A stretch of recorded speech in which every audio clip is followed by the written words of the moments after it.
যে টুর্নামেন্টে হ্যান্ডশেক বিতর্ক থেকে শুরু হয়, এরপরে দুই দলের মুখোমুখি দেখা কিংবা সামনাসামনি কথা বলাও বন্ধ হয়ে যায়। এমনকি ফাইনালে আরও একটা ব্যতিক্রম চিত্র, যেখানে টসের সময় ভিন্ন দুইজন ধারাভাষ্যকর ভিন্ন দুই দলের অধিনায়কের সঙ্গে যোগাযোগ করে।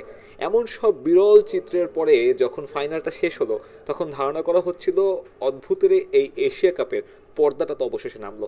তবে নাটক যে আরও বাকি ছিল। সদ্য সমাপ্ত সেই প্রাইজ গিভিং সেরিমনিতে নতুন করে নাটক।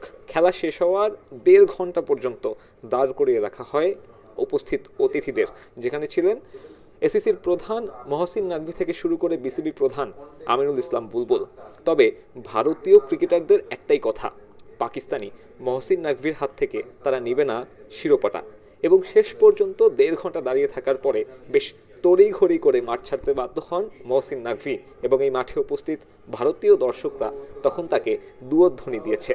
ভারতীয়রা শেষ পর্যন্ত অটল ছিল নিজেদের কথায়, এবং মহসিন নাকভিরও একদম সাফ জবাব, যদি তার হাত থেকে ট্রফিটা না নেয় ভারত, তাহলে কোনো ধরনের ট্রফি দেয়া হবে না।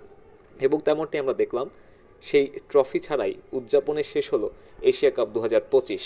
ভারতীয় দল ট্রফি ছাড়াই উদযাপন করেছে। হ্যাঁ, এরকম একটা অদ্ভুতরে টুর্নামেন্টের দেখা মিলল এই দুবাই আন্তর্জাতিক ক্রিকেট স্টেডিয়ামে।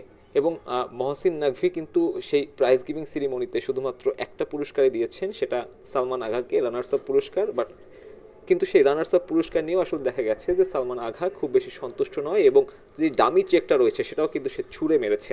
উপস্থিত যে অতিথিরা ছিলেন তাদেরকেও কিন্তু বিব্রত করেছে এমন পরিস্থিতি। অন্যদিকে ভারতীয় সমর্থকরা গোটা প্রাইজ গিভিং সেরেমনিতেই দুয়ধ্বনি দিয়েছে পাকিস্তানি ক্রিকেটার এসিসির প্রধান মহসিন নাকভিকে। এবং সব মিলিয়ে অদ্ভুতরে এই টুর্নামেন্টের পর্দাটা অবশেষে নামলো। পর্দা নামলেও এই ঘটনার রেশ থেকে যাবে বহুদিন।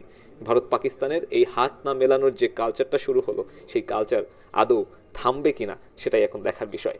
দুবাই থেকে সাব্বির মিথুন, সময় সংবাদ।